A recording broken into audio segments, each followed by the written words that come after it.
Bonjour. Si vous constatez à partir de juin sur vos feuilles de nénuphar ceci, c'est qu'un petit insecte occupe le territoire.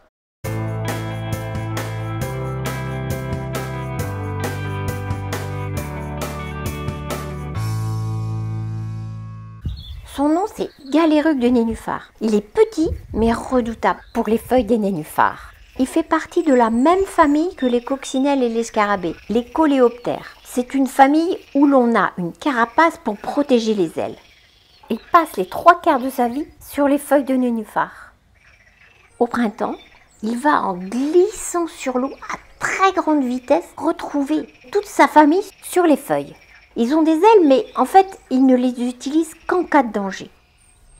Là, après les retrouvailles, ils vont se reproduire en faisant bien attention de pondre au milieu des feuilles pour protéger leur progéniture de la faune qui vit en dessous d'eux, sous l'eau. Les œufs, ils sont pondus en rond par petites douzaines. Au bout d'une semaine, c'est la naissance des larves. Elles doivent aimer la consistance de la feuille de nénuphar, vu comment elles les dévorent en les creusant, les trouant, en les transformant en passoires. Elles n'arriveront pas à détruire complètement le nénuphar, mais pour nous, qu'est-ce que c'est agaçant! Voici quelques tuyaux pour les éliminer si votre morale en prend un trop gros coup. Ce n'est pas très difficile et c'est, si on est vigilant, efficace.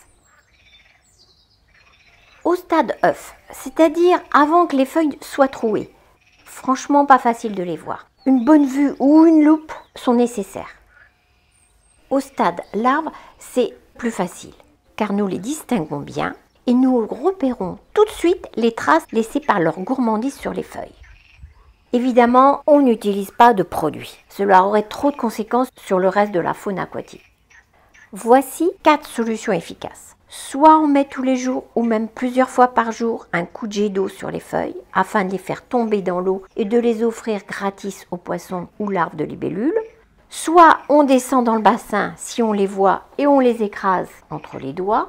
Soit on coupe les feuilles atteintes et on les brûle. On s'abstient de les déposer sur le tas de compost pour éviter l'éclosion des œufs sur celui-ci. Soit on monte le niveau d'eau afin que les feuilles se retrouvent immergées sous l'eau et que les larves et œufs se retrouvent à la portée de la faune aquatique qui en est friande.